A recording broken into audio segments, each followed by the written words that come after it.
जय हिंद एवरीवन। आप लोग का अग्निवीर पेपर का तैयारी कैसे चल रहा है यार। देखो, जितने भी साथी इस साल अग्निवीर का पेपर देने जाने वाले हैं तो वो लोग लगातार पढ़ाई करते रहें, लगातार प्रैक्टिस सेट लगाते रहें। मुझे ये बात अच्छी तरह से पता है कि अभी गांव में मतलब काफ़ी ज़्यादा काम करना पड़ जा रहा है, खेतों का काम आ गया है। तो कुछ लोग सोच रहे हैं कि भाई साल भर से तो मैं पढ़ाई किया हूँ, मतलब 2-3 दिन खेत में काम कर लेता हूँ, उसके बाद से अग्निवीर का पेपर तो निकल ही जाएगा। तो ऐसा आप लोगों को बिल्कुल भी नहीं सोचना है मेरे भाई। आप 2-3 दिन खेतों में काम करोगे ना तो मेरे भाई मतलब काफ़ी ज़्यादा डिस्टर्ब हो जाओगे। मैं ये नहीं बोल रहा हूँ कि खेतों में काम करना बंद कर दो। अगर आप खेतों में काम नहीं करोगे तो आपके खेत में कौन काम करने आएगा। खेतों का काम करने के बाद किसी तरह से टाइम निकाल कर पढ़ाई करते रहो, प्रैक्टिस करते रहो, नहीं तो आप जो साल भर मेहनत किए हो ना वो पूरा का पूरा पानी में चला जाएगा। क्योंकि पेपर का डेट अब मतलब रोज रोज नज़दीक आते ही जा रहा है। और जितने लोग इस बार पेपर देने जाने वाले हो तो मैं आप लोगों को कुछ इंपॉर्टेंट बात बता दे रहा हूँ, इस पर आप लोगों को बहुत ज़्यादा गौर करना है, ठीक है ना। देखो, जिन लोगों का पेपर 22 अप्रैल को होगा तो फिर उन लोगों को तो जैसे इस बार किस तरह से पेपर होने वाला है वो देखने को नहीं मिलेगा, क्योंकि वो लोग पेपर देने जाएंगे तो वहीं पर उन लोगों को वो पेपर देखने को मिलेगा। लेकिन जिन लोगों का पेपर 23 तारीख को होगा या 24 तारीख को होगा या 25 तारीख को होगा तो उन लोगों को जो 22 तारीख का पेपर होगा ना उस पेपर का रिव्यू एकदम पूरा ध्यान से देखना है। आप जो साल भर से पढ़ाई कर रहे हो ना ये पढ़ाई एक साइड में कर दो, और जो 22 अप्रैल वाला पेपर होगा वो जो आप देखोगे ना उसको एक साइड में कर दो। मतलब साल भर के पढ़ाई में और उस पढ़ाई में दोनों आप बराबर करोगे ना तब जाकर मतलब सही रहेगा, ठीक है ना।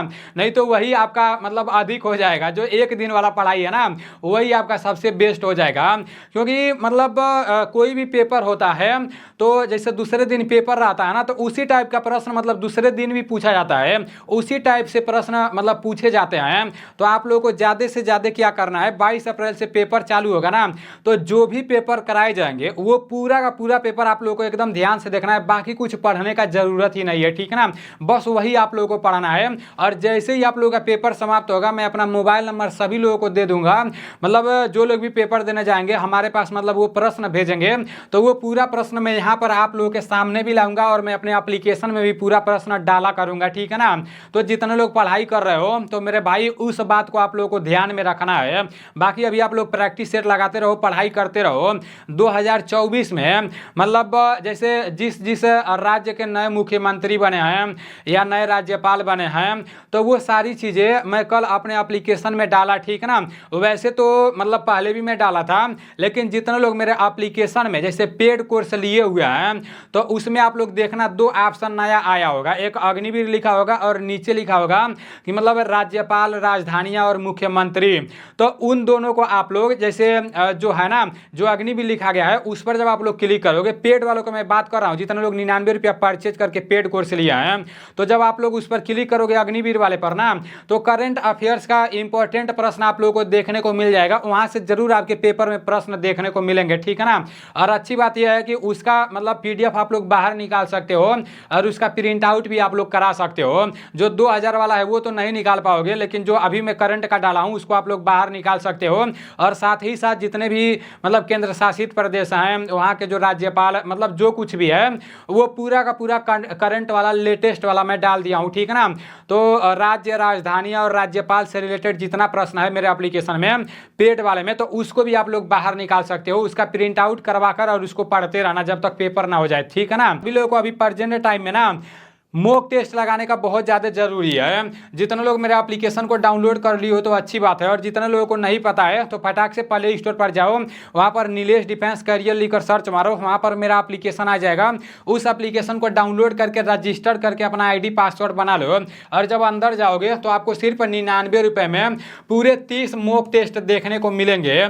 और ये जो 30 मॉक टेस्ट है ना इसमें जो मैथ के प्रश्न है उसका पूरा सॉल्यूशन आप लोगों को यूट्यूब पर देखने को मिलेगा।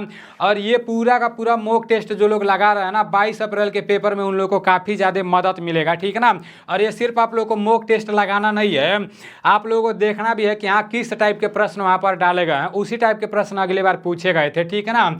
आपका सबसे पहला प्रश्न है, देखो ये जो आपका क्लास है ना पूरा आपका एक प्रैक्टिस सेट रहने वाला है।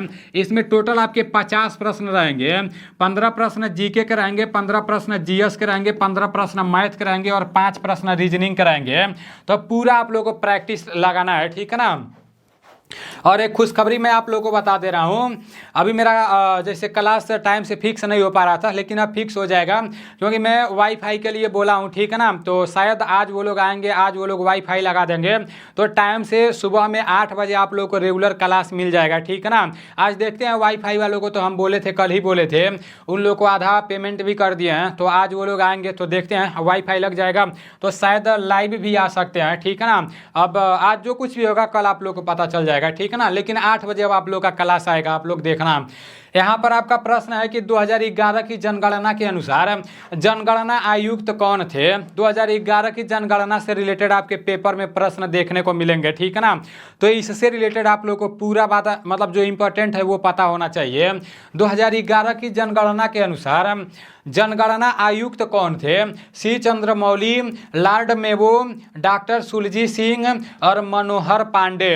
तो इसका राइट आंसर सी चंद्रमौली हो जाएगा।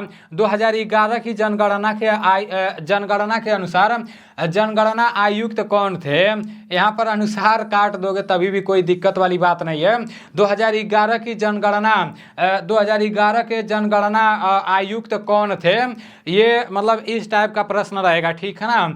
तो वो सी चंद्रमौली थे। अब यहाँ पर लॉर्ड मेवो लिखा गया है, पूछ देगा कि पहली बार जनगणना कब हुआ और किसके शासनकाल में हुआ। तो जो आपका पहली बार जनगणना है ना वो 1872 ईस्वी में हुआ और किसके शासनकाल में हुआ, तो लॉर्ड मेवो के शासनकाल में पहली बार जनगणना हुआ, ठीक है ना। 2011 की जनगणना के अनुसार सबसे मतलब लिंगानुपात वाला, सबसे अधिक लिंगानुपात वाला राज्य आपका केरल है और सबसे कम लिंगानुपात वाला राज्य आपका हरियाणा है। ये भी आप लोगों को पता होना चाहिए। 2011 की जनगणना के अनुसार सबसे अधिक साक्षरता वाला राज्य आपका केरल है और सबसे कम साक्षरता वाला राज्य आपका बिहार है। और मतलब केंद्र शासित प्रदेश को लेकर भी आप लोगों को कन्फ्यूजन में नहीं पड़ना है, ठीक है ना। यहाँ से आपके प्रश्न बनने हैं तो बनने हैं। यहाँ पर लिखा गया है कि जनगणना की जनसंख्या की दृष्टि से, आज पता नहीं क्या हो गया यार, मतलब पूरा का पूरा दिन कल मैं खेतों में काम किया तो आज दिमाग में नहीं काम कर रहा है। यहाँ पर है कि जनसंख्या की दृष्टि से भारत का सबसे छोटा केंद्र शासित प्रदेश कौन सा है। केंद्र शासित प्रदेश जो है ना वो लक्षद्वीप है, ठीक है ना। और सबसे अधिक साक्षरता वाला राज्य पूछ देगा, मतलब सबसे अधिक साक्षरता वाला केंद्र शासित प्रदेश तो वो आपका केंद्र लक्षद्वीप ही हो जाएगा। अब यहाँ पर लिखा गया है कि जनसंख्या की दृष्टि से भारत का सबसे बड़ा केंद्र शासित प्रदेश कौन सा है। तो जनसंख्या की दृष्टि से भारत का सबसे बड़ा केंद्र शासित प्रदेश दिल्ली है। अब यहाँ पर लिखा गया है ना, ये एकदम इंपॉर्टेंट है आपके लिए।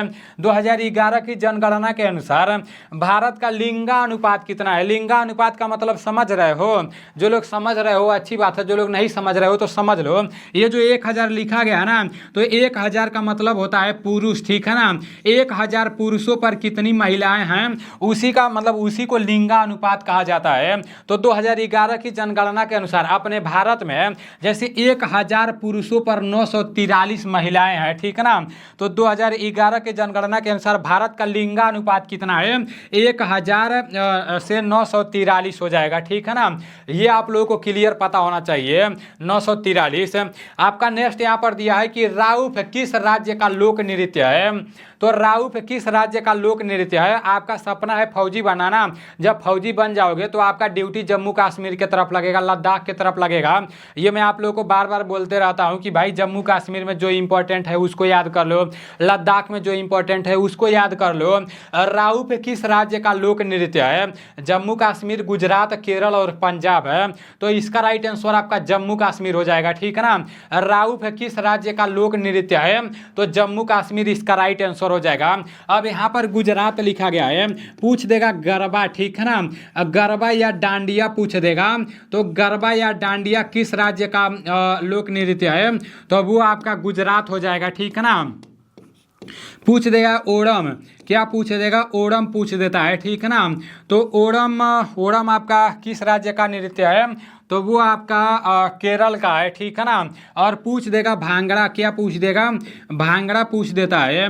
तो जो आपका भांगड़ा है ना वो आपका पंजाब का है, ये आप लोगों को क्लियर पता होना चाहिए। नेक्स्ट प्रश्न की तरफ चलते हैं। आपका नेक्स्ट प्रश्न यहाँ पर है कि त्रिपुरा के मुख्यमंत्री कौन है। तो त्रिपुरा के मुख्यमंत्री कौन है ये आप सभी लोगों को पता होना चाहिए, ठीक है ना। भजन लाल शर्मा, मणिक शाह, सुखविंदर सिंह सुक्खू और जगन मोहन रेड्डी। तो इसका राइट आंसर आपका मणिक शाह हो जाएगा, ठीक है ना। त्रिपुरा के जो मुख्यमंत्री है ना वो मणिक शाह जी हैं। त्रिपुरा के मुख्यमंत्री कौन है, तो त्रिपुरा के मुख्यमंत्री मणिक शाह जी हैं। अब भजन लाल शर्मा के बारे में भी पूछा जा सकता है। तो भजन लाल शर्मा जी कहाँ के मुख्यमंत्री हैं, अगर आपको पता है तभी भी बार बार देखते रहो, ठीक है ना। भजन लाल शर्मा जी आपके राजस्थान के मुख्यमंत्री हैं। सुखविंदर सिंह सुक्खू पूछ देगा, सुखविंदर सिंह सुक्खू पूछ देगा, ठीक है ना। तो हिमाचल प्रदेश के मुख्यमंत्री कौन है, आपके हिमाचल प्रदेश के मुख्यमंत्री कौन है आप सभी लोगों को पता होना चाहिए। हिमाचल प्रदेश के जो मुख्यमंत्री है ना वो सुखविंदर सिंह सुक्खू हैं, ये आप सभी लोगों को क्लियर पता होना चाहिए। नेक्स्ट प्रश्न की तरफ चलते हैं। आपका नेक्स्ट प्रश्न दिया है कि भारत के वर्तमान में सड़क मंत्री कौन है। तो भारत के वर्तमान में सड़क मंत्री कौन है, वर्तमान में कौन क्या है से रिलेटेड एक प्रश्न देखने को मिलेगा। तो ये आप लोग को पता होना चाहिए। और ज़्यादा क्या देखने को मिल सकता है, या तो सड़क मंत्री देखने को मिल सकता है, या तो खेल मंत्री देखने को मिल सकता है, या तो आपका मतलब शिक्षा मंत्री देखने को मिल सकता है, या तो रेल मंत्री देखने को मिल सकता है। यही हाईलाइटेड प्रश्न है, ठीक है ना। तो भारत के वर्तमान में सड़क मंत्री कौन है, अश्वनी वैष्णव, श्री अनुराग ठाकुर, अमित शाह और नितिन गडकरी। तो इसका राइट आंसर नितिन गडकरी हो जाएगा। भारत के वर्तमान में जो सड़क मंत्री है ना वो नितिन गडकरी हैं, ये अगली बार भी पूछा गया था। अब पूछ देगा कि भारत के वर्तमान में गृह मंत्री कौन है। तो भारत के वर्तमान में जो गृह मंत्री है ना वो कौन है आप सभी लोगों को पता होना चाहिए। तो भारत के जो वर्तमान में गृह मंत्री हैं वो आपके अमित शाह जी हैं। अब पूछ देगा कि भारत के वर्तमान में खेल मंत्री कौन है। तो भारत के वर्तमान में खेल मंत्री कौन है, वो आपके अनुराग ठाकुर जी हैं, ये भी आप लोगों को क्लियर पता होना चाहिए। अब यहाँ पर पूछ देगा कि भारत के वर्तमान में रेल मंत्री जी कौन है। देखो कितना क्रम से मैं लिखा हूँ। रेल मंत्री जब पूछ देगा तो क्या हो जाएगा, जब रेल मंत्री पूछ देगा तो आपका अश्वनी वैष्णव हो जाएगा, खेल मंत्री पूछ देगा तो अनुराग ठाकुर हो जाएगा, गृह मंत्री पूछ देगा तो अमित शाह हो जाएगा, सड़क मंत्री पूछ देगा तो नितिन गडकरी हो जाएगा, ठीक है ना। भारत के वर्तमान में सड़क मंत्री कौन है, नितिन गडकरी हैं। भारत के वर्तमान में गृह मंत्री अमित शाह हैं। भारत के वर्तमान में खेल मंत्री आपके अनुराग ठाकुर हैं। भारत के वर्तमान में रेल मंत्री आपके अश्वनी वैष्णव है, ठीक है ना। आपका नेक्स्ट प्रश्न यहाँ पर है कि वर्ष 2024 में किस एकमात्र विदेशी को पद्म भूषण अवार्ड मिला। करेंट अफेयर्स का प्रश्न है, चपका लो, ठीक है ना, अपने दिल में चपका लो, ठीक है ना। वर्ष 2024 में किस एकमात्र विदेशी को पद्म भूषण अवार्ड मिला। सी जिन पिंग, और यहाँ पर दिया लक्ष्मी प्रिया, यंग लियू और नॉन ऑफ दीज। तो इसका राइट आंसर यंग लियू हो जाएगा, ठीक है ना। वर्ष 2024 में किस एकमात्र विदेशी को पद्म भूषण अवार्ड मिला, तो यंग लियू को, ठीक है ना। नेक्स्ट प्रश्न की तरफ चलते हैं। आपका नेक्स्ट प्रश्न है कि सेवाग्राम आश्रम की स्थापना कब की गई। एक भाई साहब कमेंट किए थे कि नीलेश भैया आप जो पढ़ा रहे हो पेपर में ऐसा प्रश्न पूछा जाएगा क्या। तो हाँ मेरे भाई पेपर में ऐसा ही प्रश्न पूछा जाएगा। और एक भाई साहब कमेंट किए थे कि नीलेश भैया मैं आपके एप्लीकेशन में जो कोर्स है उसको मैं लिया हूँ, मॉक टेस्ट में 99 रुपया परचेज करके लिया हूँ, तो क्या मतलब वहाँ से कुछ प्रश्न मिलेंगे, वहाँ से कुछ प्रश्न पेपर में देखने को मिलेंगे। तो उन्हीं के कमेंट के नीचे एक भाई साहब कमेंट किए थे कि नहीं देखने को मिलेंगे, तुम किसी एकेडमी वाले से ले लो, वहाँ से देखने को मिलेंगे। तो मैं आपको एक बात बताऊं मेरे भाई, एकेडमी वाले ऊपर से भगवान के पास से प्रश्न बनाकर नहीं लाएंगे और ना ही अपने पास से कोई क्वेश्चन पैदा करेंगे, ठीक है ना। वो आपको वही प्रश्न देंगे जो पिछले साल पूछे गए हैं, वो लोग भी सोच कर ही मतलब कोई भी प्रश्न आपको देंगे। तो ऐसा बात नहीं है, ये सब आपके मन का भ्रम है, ठीक है ना, कि यहाँ से प्रश्न लोगे तो पूछा जाएगा, वहाँ से प्रश्न लोगे तो पूछा जाएगा। मेरे भाई जितना प्रश्न आप पढ़ रहे हो अगर तैयार हो जाएगा ना तो उसी में से प्रश्न देखने को मिलेंगे, ठीक है ना। तो मतलब ये भ्रम निकाल दो कि यहाँ से प्रश्न लोगे तो सही रहेगा, कहीं से प्रश्न लोगे, कहीं से मॉक टेस्ट लोगे, पढ़ना तो आप ही को पड़ेगा, समझना तो आप ही को पड़ेगा, ठीक है ना। बस ये रहता है कि कोई ज़्यादा हाईलाइटेड रहता है, किसी का ज़्यादा नाम चलता है तो लोग सोचते हैं यार यहाँ से मैं क्लास ले लूँगा, यहाँ से मैं मॉक टेस्ट ले लूँगा तो सही रहेगा। किसी किसी का पढ़ाने का तरीका सही रहता है, किसी को समझ आता है तो वहाँ से वो लोग क्लास ले लेते हैं। बाकी जो लोग, कुछ तो ऐसे लोग होते हैं कि जो कहीं ऑनलाइन क्लास नहीं करते हैं ना ही ऑफलाइन क्लास करते हैं, बस किताब लेकर आते हैं मार्केट से और सोच सोच के समझ के उदाहरण देख देख के पढ़ते हैं और सिलेक्शन ले लेते हैं। तो सब ये मतलब अपने ऊपर डिपेंड करता है, ठीक है ना। आप मतलब आपके अंदर सोचने समझने का क्षमता होना चाहिए। तो ये नहीं सोचना कि भाई यहाँ से मैं मॉक टेस्ट लूँगा तो नहीं आएगा, यहाँ से प्रश्न लूँगा तो नहीं आएगा, दूसरे जगह एकेडमी से लूँगा तो आ जाएगा, ऐसी कोई बात नहीं होती है मेरे भाई। सेवाग्राम आश्रम की स्थापना कब की गई? 1936, 1919, 1945 और 1930 है। तो इसका जो राइट आंसर है ना, इसका राइट आंसर आपका 1936 हो जाएगा। सेवाग्राम आश्रम की स्थापना 1936 में हुई, आप सभी लोगों को पता होना चाहिए। अगर पूछ देगा कि जलियांवाला बाग हत्याकांड कब हुआ, तो आपका जो जलियांवाला बाग हत्याकांड है ना वो कब हुआ आप सभी लोगों को पता होना चाहिए। जलियांवाला बाग हत्याकांड कब हुआ, तो जलियांवाला बाग हत्याकांड कब हुआ आप सभी लोगों को पता होना चाहिए, ठीक है ना। जलियांवाला बाग हत्याकांड कब हुआ, तो वो आपका हुआ 13 अप्रैल 1919 को, ठीक है ना। 13 अप्रैल 1919 को आपका जलियांवाला बाग हत्याकांड हुआ। और पूछ देगा कि यूएनओ का स्थापना कब हुआ, ये तो शायद मैं आप लोग को याद करा चुका हूँ। यूएनओ का स्थापना कब हुआ, तो आपका जो यूएनओ का स्थापना है ना वो आपका 24 अक्टूबर 1945 को हुआ। पूछ देगा सविनय अवज्ञा आंदोलन, ठीक है ना। सविनय अवज्ञा आंदोलन के बारे में पूछ देगा। सविनय अवज्ञा आंदोलन तो आप सभी लोगों को पता होना चाहिए। सविनय अवज्ञा आंदोलन के बारे में जब पूछ देगा ना तो वो आप लोगों को पता होना चाहिए। सविनय अवज्ञा आंदोलन आपका कब हुआ, वो आपका जो हुआ ना वो 1930 में हुआ। ये आप लोगों को पता होना चाहिए। नेक्स्ट प्रश्न की तरफ चलते हैं। आपका नेक्स्ट प्रश्न है कि अग्निपथ योजना किसके द्वारा शुरू की गई। तो अग्निपथ योजना किसके द्वारा शुरू की गई? केंद्र सरकार के द्वारा, राज्य सरकार के द्वारा, उच्च न्यायालय के न्यायाधीशों के द्वारा और नॉन ऑफ दीज। तो इसका राइट आंसर आपका केंद्र सरकार के द्वारा हो जाएगा। अगले बार ये प्रश्न पेपर में पूछा गया था कि अग्निपथ योजना किसके द्वारा शुरू की गई। तो ये जो अग्निपथ योजना है ना ये आपका केंद्र सरकार के द्वारा शुरू की गई। अग्निपथ योजना किसके द्वारा शुरू की गई? तो अग्निपथ योजना केंद्र सरकार के द्वारा शुरू की गई। एक राज्य सरकार होता है जो हर राज्य में वो लोग होते हैं, ठीक है ना, मतलब वही जो मुख्यमंत्री लोग होते हैं, और केंद्र सरकार तो एक ही होते हैं। तो मतलब ये जो अग्निपथ योजना है आप लोग समझ लो कि ये मतलब किसके द्वारा शुरू किया गया। और शायद ये प्रश्न इस बार भी पूछा जा सकता है। आपका ये जो प्रश्न है राखी गढ़ी किस राज्य में है, इस टाइप के प्रश्न जब पेपर में टपक जाते हैं ना तो उधर थोड़ा बहुत कन्फ्यूजन हो जाता है क्योंकि काफ़ी सारे लोग पढ़े नहीं रहते हैं। राखी गढ़ी किस राज्य में है? उत्तर प्रदेश, हरियाणा, झारखंड और राजस्थान है। तो इसका राइट आंसर आपका हरियाणा हो जाएगा। आपका जो राखी गढ़ी है ना वो आपका हरियाणा में स्थित है। एक प्रश्न और अगले बार पूछा गया था वो मैं आप लोगों को होमवर्क के लिए दे रहा हूँ, ठीक है ना, ध्यान से आप लोग देखो, वो मैं आप लोगों को होमवर्क के लिए दे रहा हूँ। धोलावीरा कहाँ पर स्थित है ये आप लोगों को कमेंट में बताना है, ठीक है ना। ये अगली बार पूछा गया था, ये आप लोगों को कमेंट में देना है, रिप्लाई देना है।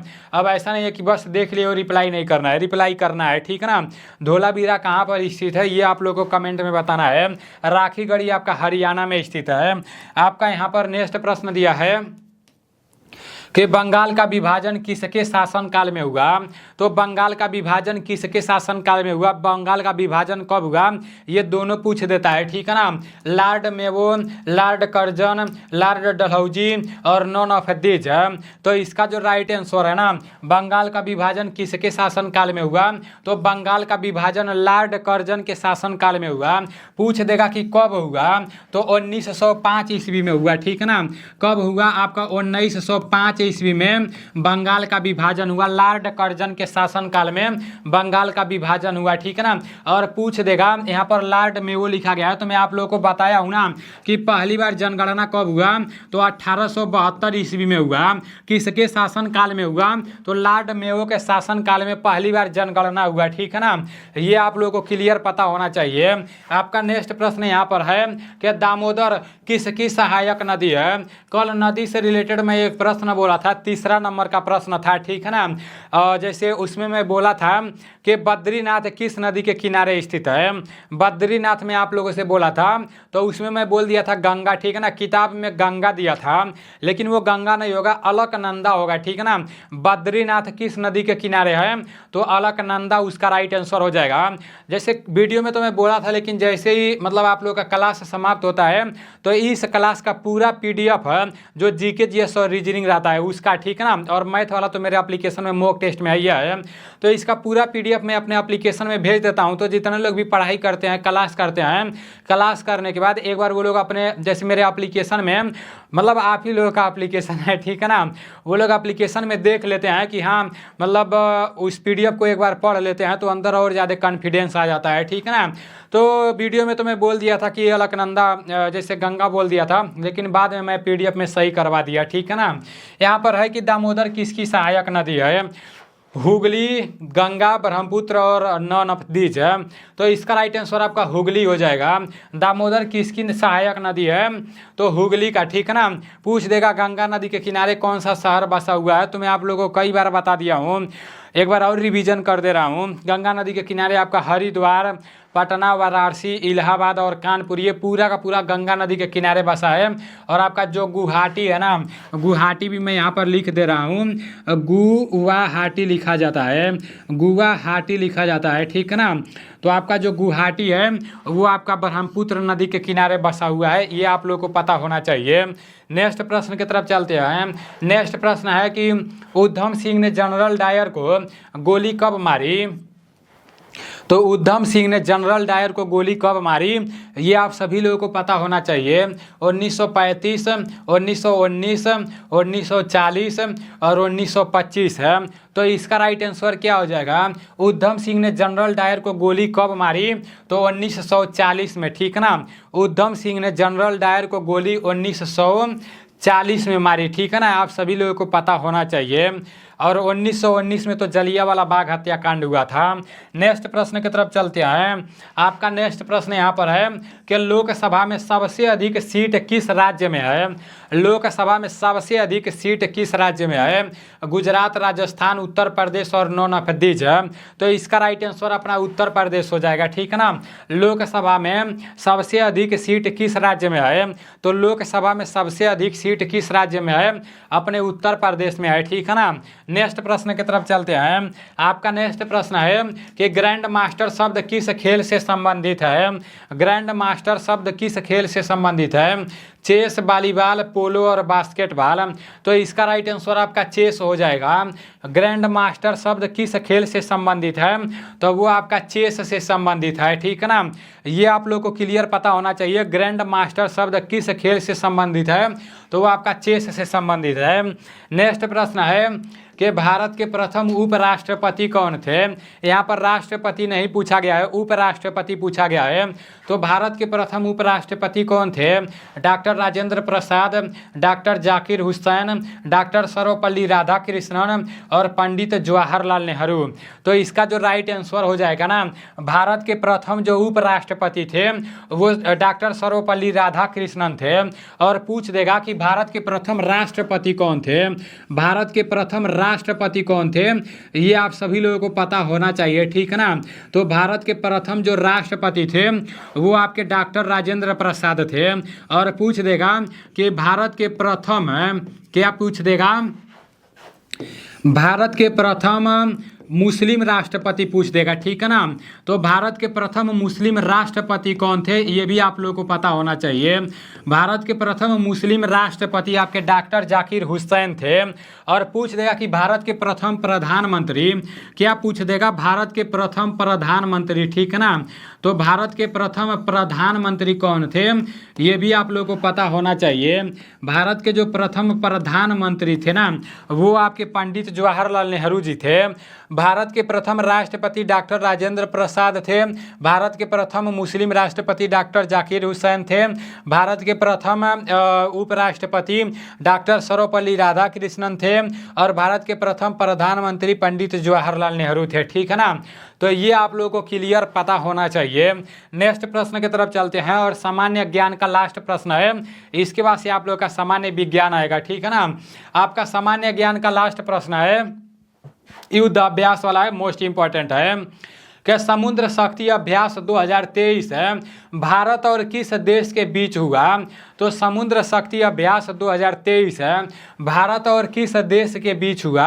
अब ये जो युद्धाभ्यास वाला प्रश्न है ना, ये पूरा का पूरा प्रश्न मैं अपने पेड वाले, जैसे जो लोग मेरे एप्लीकेशन में पेड वाला कोर्स लिए हैं 99 रुपया परचेज करके, उसमें मैं डाल दिया हूँ। ठीक है ना, तो उसको आप लोग देख लेना और उसका PDF भी आप लोग डाउनलोड कर लोगे उसमें। ठीक है ना, अग्निवीर वाले ऑप्शन में जाना, समुद्र शक्ति अभ्यास 2023 भारत और किस देश के बीच हुआ है, जापान, इंडोनेशिया, फ्रांस और मालदीव।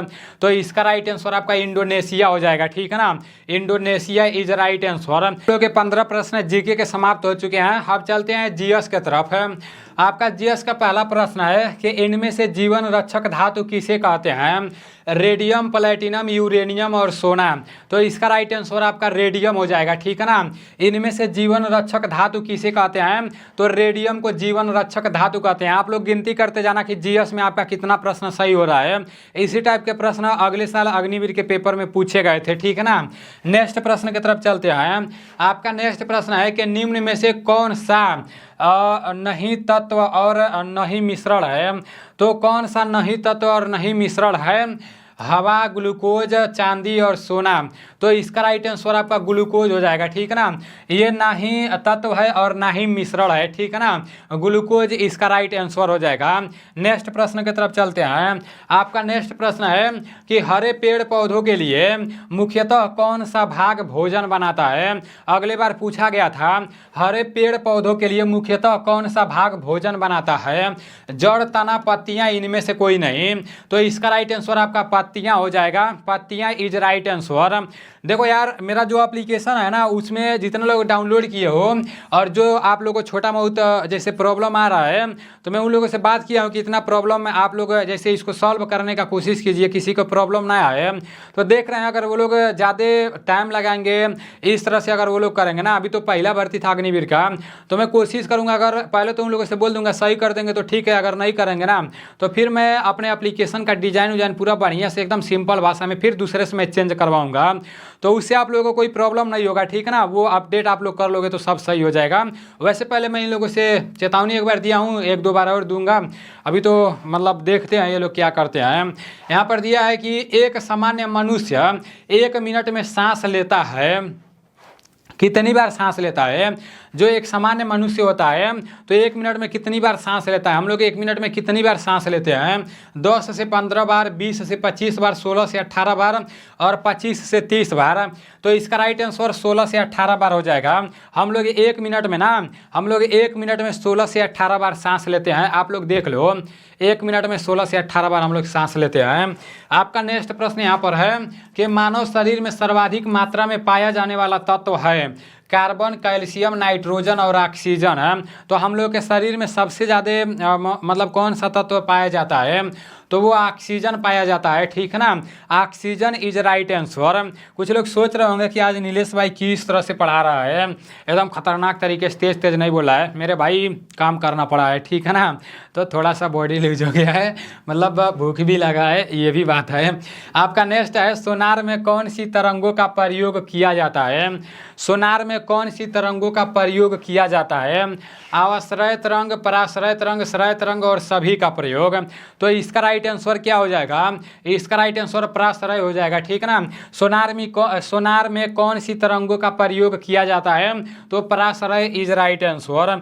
आपका नेक्स्ट प्रश्न है, मानव में क्रोमोसोम्स की संख्या होती है, मोस्ट इंपॉर्टेंट है, कई बार बता चुका हूँ, बहुत बार पूछा गया है।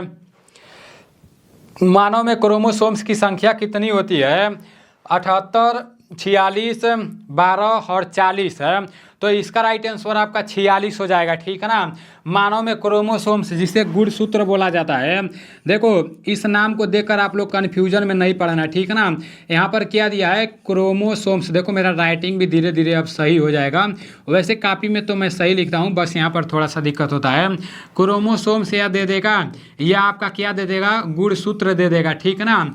जब गुणसूत्र दे देगा तो वो भी आपका क्या हो जाएगा, दोनों बराबर है, क्रोमोसोम्स और गुणसूत्र आपका दोनों बराबर है, ठीक है ना। तो आप लोग को ये पता होना चाहिए। कोई फ़ोन कर रहा है तो मैं देख ले रहा हूँ एक बार। भाई कोई फ़ोन कर रहा है तो इसको कट करते हैं, ठीक है ना। यहाँ पर मानव में क्रोमोसोम्स की संख्या 46 होती है। नेक्स्ट प्रश्न है कि गैलीलियो ने गति के किस नियम को जड़त्व का नियम कहा। मोस्ट इंपॉर्टेंट है, गैलीलियो ने गति के किस नियम को जड़त्व का नियम कहा। पहला, दूसरा, तीसरा, इनमें से कोई नहीं। तो इसका राइट आंसर आपका पहला हो जाएगा, ठीक है ना। गैलीलियो ने गति के किस नियम को जड़त्व का नियम कहा, तो पहला इसका राइट आंसर हो जाएगा। नेक्स्ट प्रश्न की तरफ चलते हैं। आपका नेक्स्ट प्रश्न है कि फोटोग्राफी में किसका प्रयोग किया जाता है। तो फोटोग्राफी में किसका प्रयोग किया जाता है, NaON, ये कौन सा लिख दिया है, AgLe AgNO3 AgBr, तो इसका राइट आंसर AgBr हो जाएगा, ठीक है ना। फोटोग्राफी में किसका प्रयोग किया जाता है, तो AgBr is right answer. Next प्रश्न है कि चींटियों के डंक में, भाई चींटिया वाला तो एकदम पूछा जाएगा, ठीक है ना। अगले बार भी पूछा गया था, इस बार भी पूछा जाएगा। चींटिया के डंक में कौन सा अम्ल पाया जाता है, टार्टरिक अम्ल, सिट्रिक अम्ल, फार्मिक अम्ल और लैक्टिक अम्ल। तो इसका राइट आंसर आपका फार्मिक अम्ल हो जाएगा। चींटिया के डंक में फार्मिक अम्ल पाया जाता है। अपने दिमाग में एकदम बैठा लो, पूछा जाएगा तो पूछा जाएगा, क्योंकि अगली बार बार बार रिपीट हो रहा था। हर शिफ्ट में ये प्रश्न रिपीट हो रहा था। मैं पेपर देने गया, मुझसे भी ये प्रश्न पूछा गया, मेरे दोस्त लोग पेपर देने गए, उन लोगों से भी ये प्रश्न पूछा गया। तो आप लोग को ये पता होना चाहिए, चींटी के डंक में फार्मिक अम्ल पाया जाता है। और अम्ल से रिलेटेड तो एक प्रश्न पूछा जाता है, तो ये आप लोग याद कर लेना, ठीक है ना। पूरा आप लोगों को अम्ल से रिलेटेड प्रश्न पूछा जाता है। सिरके में कौन सा अम्ल पाया जाता है, सिरके में कौन सा अम्ल पाया जाता है, तो सिरके में आपका सिट्रिक अम्ल पाया जाता है। अब यहाँ पर टार्टरिक दिया है ना, तो इमली में टार्टरिक अम्ल पाया जाता है। खट्टे चीज़ों में आपका टार्टरिक अम्ल पाया जाता है। यहाँ पर लैक्टिक अम्ल दिया है ना, तो दही में कौन सा अम्ल पाया जाता है, दही में आपका लैक्टिक अम्ल पाया जाता है। तो ये आप लोगों को क्लियर पता होना चाहिए। आपका नेक्स्ट प्रश्न यहाँ पर दिया है कि किस रंग का प्रकाश का प्रकीर्णन सबसे अधिक होता है, बैगनी, लाल, हरा और पीला। तो ये भी कई बार रिवीजन हो चुका है। किस रंग का प्रकाश का प्रकीर्णन सबसे अधिक होता है, प्रकाश का प्रकीर्णन पूछा है ना, तो इसका राइट आंसर आपका लाल हो जाएगा। लाल इज राइट आंसर। आपका नेक्स्ट यहाँ पर है कि निम्न में से विद्युत का अर्धचालक है लोहा, चांदी, तांबा और जर्मेनियम। तो इसका राइट आंसर क्या हो जाएगा, विद्युत का अर्धचालक क्या है, इसका राइट आंसर जर्मेनियम हो जाएगा, ठीक है ना। जर्मेनियम इसका राइट आंसर हो जाएगा। आपका नेक्स्ट प्रश्न है यहाँ पर कि विद्युत की दूसरी सर्वाधिक सुचालक धातु है, पहली नहीं बोला जा रहा है, दूसरी बोला जा रहा है, ठीक है ना। तो विद्युत की दूसरी सर्वाधिक सुचालक धातु है चांदी, लोहा, एल्यूमिनियम और तांबा। तो इसका राइट आंसर आपका तांबा हो जाएगा, ठीक है ना। विद्युत की दूसरी सर्वाधिक सुचालक धातु आपका तांबा है। ये आप सभी लोगों को क्लियर पता होना चाहिए। नेक्स्ट प्रश्न की तरफ चलते हैं। आपका नेक्स्ट प्रश्न यहाँ पर दिया है कि पीएच का निर्धारण किसने किया, और लेवोसियर, प्रिस्टले और कैवेंडिश सोरेनसन है। तो इसका राइट आंसर आपका सोरेनसन हो जाएगा। पीएच का निर्धारण किसने किया, तो सोरेनसन ने किया, ठीक है ना। पीएच का निर्धारण किसने किया, सोरेनसन ने किया। आपका नेक्स्ट प्रश्न है और सामान्य विज्ञान का लास्ट प्रश्न है कि कोशिका की खोज किसने की। तो कोशिका की खोज किसने की, Robert Hooke, Robert Brown, George Palade और यहाँ पर दिया है पोर्टर है। तो इसका राइट आंसर क्या हो जाएगा, रॉबर्ट हुक हो जाएगा, ठीक है ना। रॉबर्ट हुक कोशिका का खोज किया। अभी आप लोगों के 15 प्रश्न जीके के समाप्त हो चुके हैं, 15 प्रश्न जीएस के समाप्त हो चुके हैं। अब मैथ वाले सर आ रहे हैं, मेरे एप्लीकेशन में जो मॉक टेस्ट है और 29वां नंबर का जो मॉक टेस्ट है उसका सॉल्यूशन मैथ वाले सर कराएंगे, ठीक है ना। अब देखिए पहला क्वेश्चन कर निम्नलिखित में से किस संख्या में गुणनखंडों की संख्या विषम होगी। गुणनखंडों की संख्या जब सम विषम पूछे तो हम क्या करेंगे, सिंपल, यह तो बड़ा बड़ा है, छोटा एक लेके बता रहा हूँ। गुणनखंड की संख्या ज्ञात कैसे करते हैं, मान लीजिए 12 दिया है, इसका गुणनखंड की संख्या निकालें तो क्या निकालेंगे, 2 इंटू 2 इंटू 3, यही निकालेंगे बाबू। इसे लिख सकते हैं 2 के पावर कितना 2 और 3 के पावर कितना 1। तो अब गुणनखंडों की संख्या पूछे तो लिखेंगे 2 और प्लस 1, और यहाँ 2 है 1 है तो 1 प्लस 1, जितने पावर होते हैं उसमें एक जोड़ देते हैं तो 3 इंटू क्या हो जाएगा 2, और 2 इंटू 3 कितना हो जाएगा 6, कितना हो गया 6। अब गुणनखंडों की संख्या दिखा दे रहे हैं 6 होगा कौन कौन, एक तो 1 हो गया, 2 हो गया, 3 हो गया, 4 भी हो जाएगा और 6 हो जाएगा। तो 1 2 3 4 5 और एक 12 हो जाएगा। तो इस तरह से 6 गुणनखंडों की संख्या निकल रही है। ये तरीका है सीखने का, लेकिन हमसे इतना पूछ रहा है इसमें से, तो हम क्या करेंगे, गुणनखंडों की संख्या निकालना है। तो यहाँ देखिए ये 25 5 का वर्ग है और यह 1000 है, तो 25 है तो इसको लिख सकते हैं, पहले यहाँ से शुरू कर रहे हैं, यह 20 और 1000 है, 4 जीरो है तो हम लिख देंगे 10 गुणे 10 गुणे 10, और क्या लिखेंगे गुणे 2। अब 10 को किस में तोड़ेंगे, 2 गुणे 5 के रूप में, तो 2 गुणे 5, इसको भी तोड़े तो 2 गुणे 5, इसको भी तोड़े तो 2 गुणे 5, और इसको भी तोड़े तो 2 गुणे 5। तो देख रहे हैं 1 2 3 4 5, 2 कितना आ रहा है 5 आ रहा है, और 5 कितना आ रहा है बाबू 1 2 3 4 आ रहा है। तब 5 में 1 बढ़ा देंगे 5 1 6, और 4 में 1 बढ़ा देंगे 4 1 5, 6 गुणे 5, 6 5 30। गुणनखंडों की संख्या क्या आ रही है 30। 30 क्या है, सम है कि विषम है, तो 30 क्या है सम है, हमसे सम नहीं पूछ रहा है विषम, तो यह होगा नहीं। ठीक है, यह 5 5 25, ये भी आएगा 25 गुणे वो भी, ये भी सम ही आएगा लगभग लगभग। इसको देखिए 196 किसका वर्ग है 14 का, तो लिख सकते हैं 14 गुणे 14, और 2 जीरो बचा है तो 10 गुणे 10। 14 को लिख सकते हैं 2 गुणे 7, इस 14 को भी लिख सकते हैं 2 गुणे 7, इस 10 को लिख सकते हैं 2 गुणे 5 और 2 गुणे 5। तो यहाँ पर मिल क्या रहा है, 2 कितना है 1 2 3 4, 2 के पावर 4, 5 कितना है 2, और 7 कितना है ये भी 2 है। तो देख लिखेंगे 4 धन 1 2 धन 1 2 धन 1, यह हो गया 4 1 5 गुणे 3 गुणे 3, 5 तिहाई 15, 15 तिहा 45, 45 सम एक विषम है, विषम है, तो यही हमारा विषम वाला आंसर हो जाएगा 45। ठीक है, ऑप्शन नंबर कौन सा हो गया सी। इसका स्क्रीनशॉट ले लीजिए, यहाँ ये कंसेप्ट है, कंसेप्ट सिखाया हूँ कैसे निकालते हैं, यह कंसेप्ट है हमारा। ठीक है, इसका स्क्रीनशॉट ले लीजिए। आगे देखिए, कह रहा है 306 204 और 136 का मौसा, ऐसे पूछ रहा है 306 204 और 136, यही पूछ रहा है ना, इसका हमसे मौसा पूछ रहा है। तो देखिए इसको क्या करेंगे, सबसे पहले मौसम में देखते हैं किससे तीनों संख्याएं कट जा रही है। तो सबसे पहले हम 2 से काटेंगे, तो 2 1 का नम 2, 1 2 5 10 और 2 तिहाई 6। इसको भी 2 से काटे तो 2 1 का नम 2, 2 दूना 4। इसको भी 2 से काटे तो 2 6 के 12, 1 16 2 8 16। अब कैसे करेंगे 17 से, 17 नवा 153, 17 छके 102 और 17 चौको 68। तो 17 दूना 34, HCF कितना हो गया, HCF इजिकल टू कितना हो गया 34। क्योंकि इसके बाद सेम संख्या से सभी संख्याएं नहीं कटेंगी, क्योंकि यह 3 से कटेगा, या 2 से, या 2 से, इन दोनों 2 से कट जाएगा, 3 से दोनों कट जाएगा, लेकिन तीनों एक संख्या से नहीं कटेगी, तो HCF इसी पर रोक देंगे, और ऑप्शन नंबर हमारा कौन सा हो जाएगा सी हो जाएगा। आगे देखिए, कह रहा है पूर्वा ने किसी उद्यम से 7 माह के लिए 8000 रुपये का निवेश किया, और दुर्गा ने 8 महीने के लिए 7000 रुपये निवेश करके द्वारा प्राप्त लाभ का अनुपात। देखिए एक कौन है पूर्वा है, यह पूर्वा है, इस और कौन है दुर्गा है। यही दो हैं सब।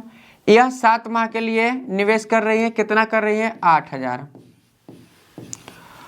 और 8 महीने के लिए यह कितना निवेश कर रही है 7,000। अब इनका अनुपात निकालना है, तो क्या करें, 3 0 से 3 0 काट दिए, 8 से 8 काट दिए, 7 से 7 काट दिए, तो 1:1 का अनुपात आ रहा है। और ऑप्शन नंबर हमारा कौन सा मिल रहा है, पहला। ठीक है, कर है 625 600 का वर्गमूल कर है ना। तो यहाँ से एक मिनट ये सेलेक्ट किया गया है। यहाँ से देखिए क्या है, यहाँ 1 0 अधिक हो गया है, इसे कट कर लीजिएगा। ये क्वेश्चन हमारा यह बनेगा असली में 60025। इसका हमसे वर्गमूल पूछ रहा है, तो जिसके लास्ट में 5 रहता है वो तो 5 ही होगा। यह 2 अंक कट गया। अब 6 किसके वर्ग के पास है, 25 का करेंगे तो 625 होएगा, 24 का होगा तो लिखेंगे 245। यही है, और ऑप्शन नंबर पहला हमारा मिल रहा है 245। क्लियर है। पांचवा देखिए, कह रहा है 74। जिन भाइयों ने भी टेस्ट सीरीज किया है उसमें सुधार लेंगे, इस पे बार रहेगा और ये डिवाइडेड रहेगा। ठीक है, इसमें हम सुधार दिए हैं। क्या कर रहा है, इसमें से सॉल्व करने के लिए सबसे पहले हम बार को सॉल्व करते हैं। तो इसको करेंगे तो देखिए 41 माइनस 3 के पावर 5 है, कितना 3, 5 बार हम लिख सकते हैं खूब आराम से, और बट्टे 9 इंटू 3, तो 1 3 और 2 3 से यह कट गया, तो क्या बचा 41 माइनस 9। अब 41 में से 9 घटाएंगे हम, तो कितना बचेगा, यहाँ देखिए 11 में से 9 घटा 2 और बचा 3, तो 3 32, और ये कितना है 41 तो हो गया है। एक मिनट ये हो गया 32। अब 49 माइनस 32 ये नहीं हो रहा है, 9 में से 2 घटेगा, जब 9 में से 2 घटेगा तो क्या बचेगा 7, और 4 में से 3 घटा तो 1 17, और यह हो गया 85, और यह भागा है, क्या है भागा, तो 17 बचे 85, तो 74 माइनस 5, अब घटा तो कितना हो गया 69, और ऑप्शन नंबर कौन सा मिल रहा है सी। क्लियर है, इसका स्क्रीनशॉट लीजिए। ये नहीं कि अब यहाँ से लिखते चले जाएगा, यहाँ से बार से शुरू कीजिएगा, करते हुए चले आइएगा आराम से। ठीक है, कह रहा 69 व्यक्ति किसी कार्य को 6 दिन में पूरा कर सकते हैं, उसी कार्य को पूरा करने में 23 व्यक्ति कितने समय लेंगे या कितने दिन लेंगे। तो इसके लिए क्या है, MDH/W कार सेम है, यह M1 D1 H1 हो गया, M2 D2 और H2 हो गया। तो लेकिन देखिए M मैन है, कितना आदमी है 69 आदमी है, कितना दिन काम कर रहे हैं, किसी कार्य को 6 दिनों में कर रहे हैं, कार्य W है, इजकल टू फिर कर रहा है कि उसी कार्य को, कार्य क्या है यही है जो इधर है वही है, 23 व्यक्ति कितने दिन में पूरा कर लेंगे, यही निकालना है। कार सेम है, कार तो कट गया। ठीक, अब यह देख रहे हैं 23 तियाँ 69, 3 बार में 18 18 दिन में ये सब कार्य क्या होगा आराम से कर लेंगे, और ऑप्शन नंबर पहला ही हमारा मिल रहा है। आगे देखिए, कर एक समचतुर्भुज का क्षेत्रफल कितना दिया है 6 सेंटीमीटर दिया है, 6 सेंटीमीटर स्क्वायर, तथा इसके विकर्णों का योग 7 दिया है, तो समचतुर्भुज की भुजा की लंबाई ज्ञात कीजिए। विकर्ण का योग दिया है 7 को यदि 2 भाग में तोड़े तो कितना होगा 4 और 3, 4 धन 3, एक विकर्ण 4 हो जाएगा, एक विकर्ण 3। अब कैसे 4 3 कहेंगे कि 6 1 भी हो सकता है, 5 2 भी हो सकता है, लेकिन नहीं, इसका चेक करने का तरीका ये है कि विकर्ण का क्षेत्रफल होता है 1/2 विकर्णों का गुणनफल D1 इंटू D2। तो अब यहाँ पे हम रखेंगे 1/2 विकर्ण, यहाँ 4 रख दिए, यहाँ 3 रख दिए हैं, तो 4 दूना 2 दूना 4 3 दूना 6, क्षेत्रफल A आ रहा है 6, और यहाँ क्षेत्रफल 6 दिया है, इसलिए हम 4 और 3 रखेंगे। क्लियर है। अब कह रहे हैं समचतुर्भुज की एक भुजा की लंबाई हमें ज्ञात करना है, तो विकर्ण तो 4 और 3 हो गया। अब परिमाप बराबर होता है, परिमाप इज इक्वल टू 2 D1 का वर्ग प्लस D2 का वर्ग, और यह हो गया 4A is equal to 2 D1 कितना है 4 का वर्ग धन 3 का वर्ग, और यह हो गया 2, 4 चौको 16, 5 5 3 3 9, 16 9 25, 25 का वर्गमूल 5, तो 2 गुणे 5, यह हो गया क्या 4a। यहाँ से यह इससे कट गया 2 बार में, a बराबर क्या हो गया, भुजा हमारा a बराबर हो गया 5/2, इसको काट दिए तो कितना हो गया 2.5 सेमी, 2.5 सेमी, यही भुजा हो गया। और ऑप्शन नंबर इसमें कौन सा मिल रहा है, बी। तो इसके लिए थोड़ा सा यहाँ ध्यान आप लोग दीजिएगा, इसको कैसे तोड़ना है इस पर रख के हम संतुष्ट करा के देख लेंगे, नहीं कराएंगे तो गलत हो जाएगा, ठीक है। अब देखिए कर रहा है 36, 80 तथा इस पर 4% वार्षिक साधारण ब्याज की दर से 2.5 साल में कितना ब्याज होगा। ब्याज हमसे पूछ रहा है तो एस आई बराबर क्या होता है, P into R into T upon 100, ये होता है बाबू। ब्याज कितना दिया है, ब्याज निकालना है, ब्याज हमें क्या करना है, ज्ञात करना है। तो दिया है ब्याज निकालना है, तो पी दिया है 36, 80, आर दिया है 4% और समय 2.5 दिया, 2.5 वर्ष को क्या लिख सकते हैं 5/2, तो इसको लिख देंगे 500 इंटू 2, 1 0 से 1 0 कट गया, 2 से 2 कट गया, 5 दूना 10 से यह पूरा कट गया, तो 368 आंसर हो गया। 368 ऑप्शन नंबर हमारा क्या दिख रहा है, सी दिख रहा है। क्लियर है। कर एक 16 मीटर लंबे और 10 मीटर चौड़े हाल को फर्श के लिए इतना सेंटीमीटर आकार का किसी ईंट की आवश्यकता होती है।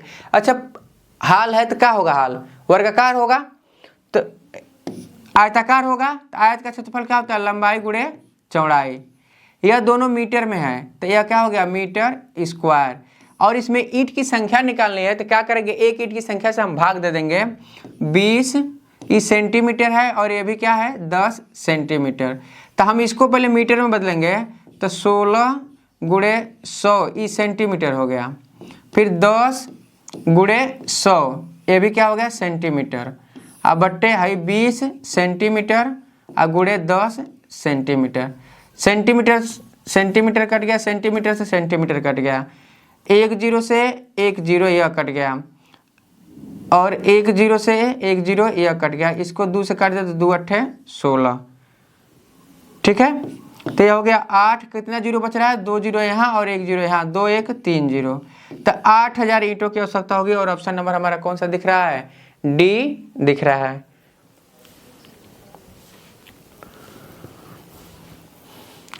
अब क्या कर रहा है 64, 28 और 96 का मौसम क्या है, 64, 28 और 96, 64, 28 और 96 का मौसम हमें निकालना है। मौसम क्या करते हैं, ऐसी संख्या जो इसी सभी कट जाए, पूरी पूरी क्या हो विभाज्य हो। तो यहाँ देखिए सबसे पहले हम क्या करेंगे 2 से ही काट के देखेंगे, 2 3 6, 2 दूना 4, 2 1 9 2, 2 चौको 8 और 2 चौको 8, 1 16, 2 8 16। अब फिर एक बार देख रहे हैं 2 से और कट जाएगा तो यहाँ लिख देंगे 2 1 9 2, 2 6 12, 2 7 14 और 2 दूना 4, 2 चौको 8। इसके अलावा देखिए 7 7 से ही कटेगा तो हमारा 4 ऑप्शन हो जाएगा, इसके आगे हम बढ़ेंगे ही नहीं, ठीक है। हमारा ऑप्शन कौन हो जाएगा, 4 हो जाएगा।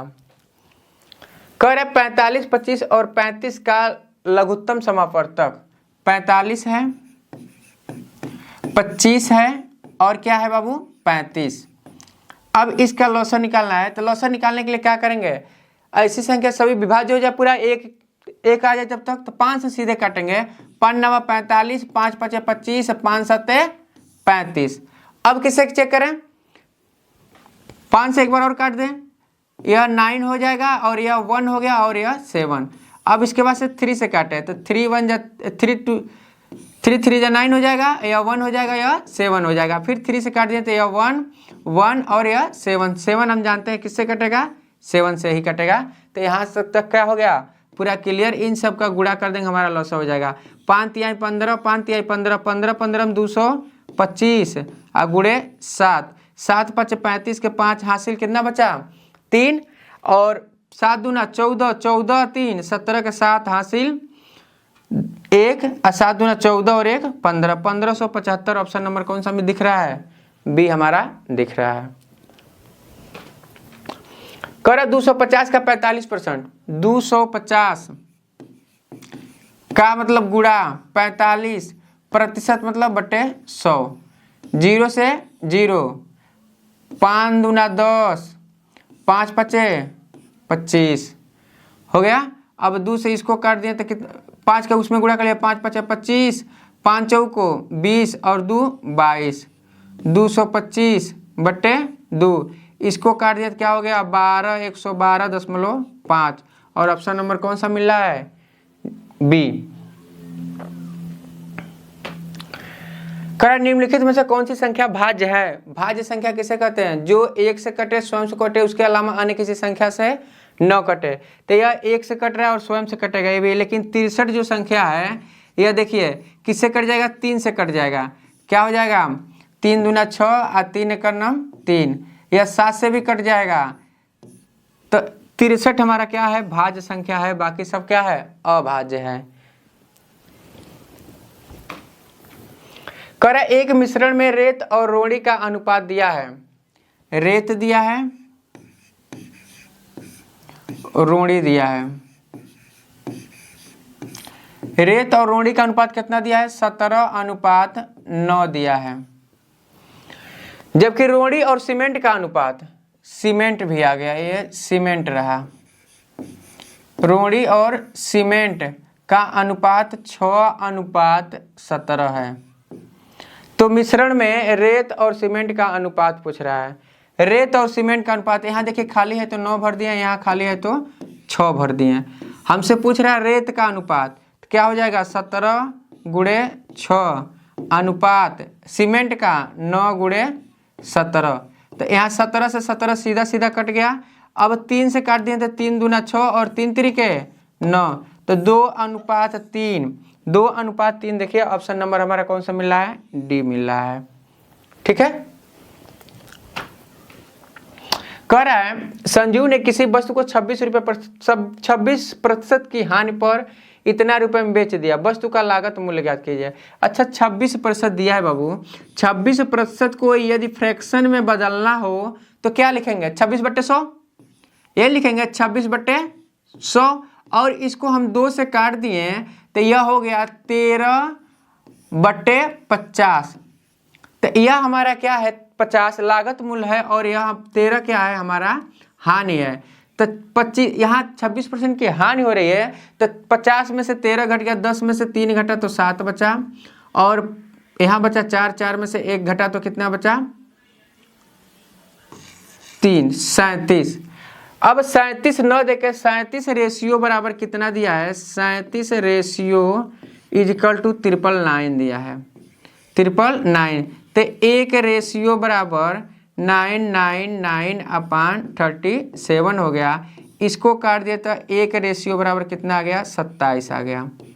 अब 27 का गुणा हम 50 में कर देंगे तो लिखेंगे हमारा मूलधन जो होगा 27 गुणे 50, 0 है तो 0, 7 5 35 के 5 हासिल 3, 5 दूना 10 और 3 13,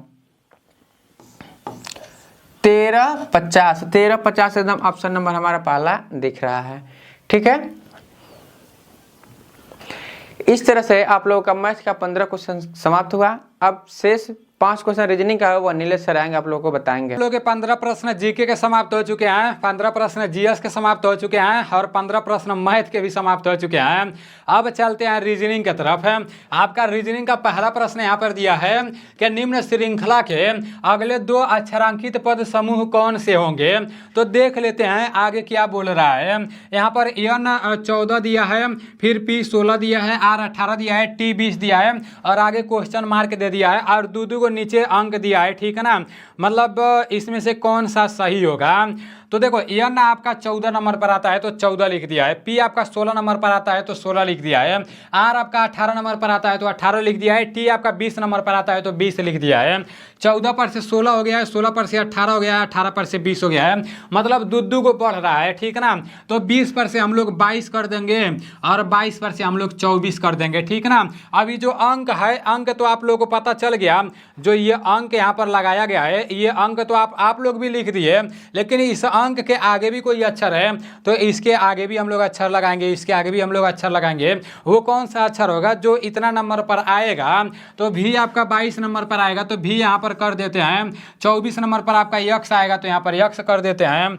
अभी देखो ऑप्शन में ये नहीं है तो ये इसको आप लोग बना लो V22 और यक्स 24 यहाँ पर बना लो, ठीक है ना। इसको हम काट देते हैं और यहाँ पर यक्स 24 बना लेते हैं क्योंकि यही इसका राइट आंसर होगा। ये टाइपिंग करने में शायद मिस्टेक हो गया होगा। आपका नेक्स्ट प्रश्न यहाँ पर दिया है कि निम्न श्रृंखला में क्वेश्चन मार्क के स्थान पर कौन सी संख्या आएगी। 8, 14, 23 क्वेश्चन मार्क 50 है। तो देख लेते हैं यहाँ पर क्या किया गया है। पहले आप लोग सॉल्व कर लो, उसके बाद से मैं सॉल्व कर रहा हूँ। यहाँ पर 8 पर से 14 हो गया है। 8 में क्या किया गया है तो 14 हो गया है। देखो बढ़ते हुए क्रम में संख्या दिख रहा है कि नहीं दिख रहा है, बिल्कुल दिख रहा है। 8, 14, 23, 50 बढ़ते हुए जा रहा है। तो 8 में क्या किया गया है 14 हो गया है। 8 में आपका 6 जोड़ा गया है तो 14 हो गया है। 8, 6, 14 हो जाएगा। 14 में क्या जोड़ा गया है 23 हो गया है। तो 14 और 6, 20, 3, 23। 14 में 9 जोड़ा गया है 23 हो गया है। अब यहाँ क्वेश्चन मार्क दे दिया है। अब यहाँ 6 जोड़ा गया है, यहाँ 9 जोड़ा गया है तो आगे 3 और बढ़ा देते हैं, 12 जोड़ देते हैं। 12 किस में जोड़ना है 23 में जोड़ना है क्योंकि 14 में ही हम 9 जोड़े थे, ठीक है ना। और 8 में ही हम 6 जोड़े थे तो 14 हुआ है। उसी तरह से 23 में 12 जोड़ देंगे तो कितना हो जाएगा 3 और 2 5 हो जाएगा। उसके बाद से 1 और 2 3 हो जाएगा। तो यहाँ पर आपका 35 आ जाएगा, ठीक है ना। यहाँ पर आपका 35 इसका राइट आंसर हो जाएगा। आप लोग देख लो इसका राइट आंसर 35 हो जाएगा। अब आपका नेक्स्ट प्रश्न यहाँ पर दिया है कि लुप्त हुई जानकारी ज्ञात कीजिए। तो कौन सा ऐसा मतलब जो लुप्त है अक्षर उसको देख लेते हैं, ठीक है ना। यहाँ पर क्या देखने को मिल रहा है AZBYCXDWEVFU एकदम साफ साफ दिख रहा है कि ये सब उल्टा किया गया है। ए का उल्टा Z होता है, बी का उल्टा Y होता है, सी का उल्टा X होता है, डी का उल्टा W होता है, ई का उल्टा V होता है, F का उल्टा U होता है, I का उल्टा R होता है, J का उल्टा Q होता है। तो ऑप्शन में भी उल्टा ही रहेगा, ठीक है ना। G का उल्टा आपका I नहीं होता है, G का उल्टा आपका T होता है, ठीक है ना। और G का उल्टा यहाँ पर आपका T होता है, ये भी कट जाएगा। G का उल्टा यार G का उल्टा T होता है, ठीक है ना। यहाँ पर भी आपका नहीं होगा। G का उल्टा यहाँ R दे दिया है लेकिन R का उल्टा आपका I होता है, ये भी ऑप्शन गलत हो जाएगा। यहाँ GWHX ये भी गलत हो जाएगा। चारों गलत है तो भाई सही कौन सा है। सही इसका होगा पता है कौन, यहाँ H का उल्टा यस दिया है तो G का उल्टा आप लोग यहाँ T बना दो। देखो यहाँ टाइपिंग करने में मिस्टेक कर दिया है, पहलवान भाई टाइपिंग किया है, ठीक है ना। इसको आप लोग सही कर लो और यहाँ T बना लो क्योंकि G का उल्टा T होगा, H का उल्टा यस होगा, यस का उल्टा H हो जाएगा, ठीक है ना। यहाँ टाइपिंग करने में थोड़ा सा मिस्टेक हो गया है, पता नहीं पहलवान भाई का ध्यान कहाँ पर था। लग रहा था कि खेत में था, ठीक है ना, क्योंकि उसके भी खेतों में भूसा उसा भी दबा रहा है। आपका नेक्स्ट प्रश्न है कि इतना कोई एक कोड भाषा में इतना के रूप में लिखा जाता है, उस कोड भाषा में इतना को कैसे लिखा जाएगा। तो देख लेते हैं कैसे लिखा जाएगा। सबसे पहले ऐसे प्रश्नों को कैसे करना है, ऊपर वाले को लिख लेना है, ठीक है ना। यहाँ पर बी लिखा गया है, बी लिख लेते हैं। फिर ए लिखा गया है, ए लिख लेते हैं। फिर आपका यस लिखा गया है, फिर आपका के लिखा गया है, फिर आपका ई लिखा गया है, फिर आपका टी लिखा गया है। उसके बाद से नीचे उसको लिख लेते हैं, ए लिखा गया है, उसके बाद से बी लिखा गया है, फिर के लिखा गया है, उसके बाद से यस लिखा गया है, उसके बाद से टी लिखा गया है, उसके बाद से ए लिखा गया है। अब देख लेते हैं ऊपर यहाँ पर और यहाँ पर क्या किया गया है, ठीक है ना। सेम वही यहाँ पर भी कर देंगे। यहाँ पर देखो बी यहाँ पर है तो बी यहाँ पर हो गया है, ए यहाँ पर है, ए यहाँ पर हो गया है, यस यहाँ पर है हो गया है, के यहाँ पर है हो गया है, यहाँ पर ई है, यहाँ पर टी है।